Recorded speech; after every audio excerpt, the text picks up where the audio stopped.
Why is crafting veto-proof legislation so complex? Imagine trying to build a structure that must withstand not only natural forces, but also the deliberate efforts of many different groups to alter or block it.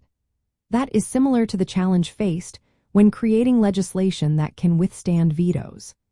Veto-proof legislation refers to laws that have enough support to override a veto issued by the chief executive officer of a government, such as a president or governor. Achieving this level of support involves navigating a complex web of political, procedural, and strategic factors.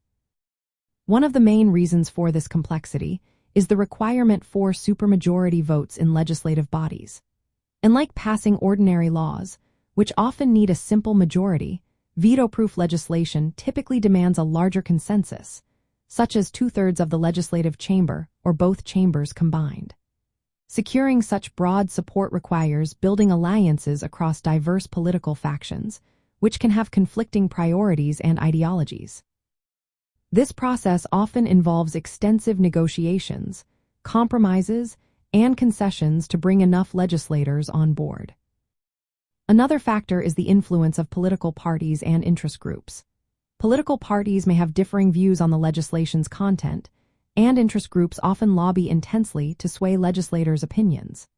These groups can mobilize resources, organize campaigns, and exert pressure to either support or oppose specific bills. Legislators may also be influenced by their constituents' opinions, which adds another layer of complexity, especially in closely divided districts. Procedural rules within legislative bodies further complicate the process. Many legislatures have multiple stages of review, amendments, and committee hearings that can delay or alter the original bill.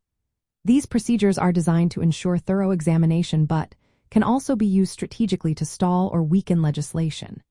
Additionally, some legislatures have rules that make it difficult to reach the supermajority threshold, requiring careful timing and coalition building. The chief executive's veto power itself is a significant obstacle. The veto serves as a check on legislative authority, allowing the executive to prevent laws they oppose.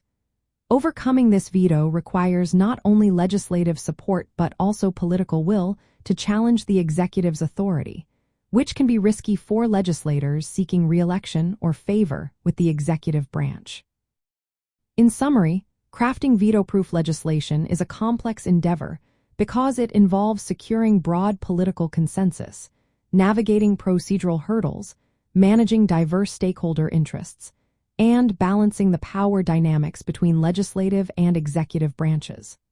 Each of these elements contributes to the intricate process of creating laws resilient enough to withstand vetoes.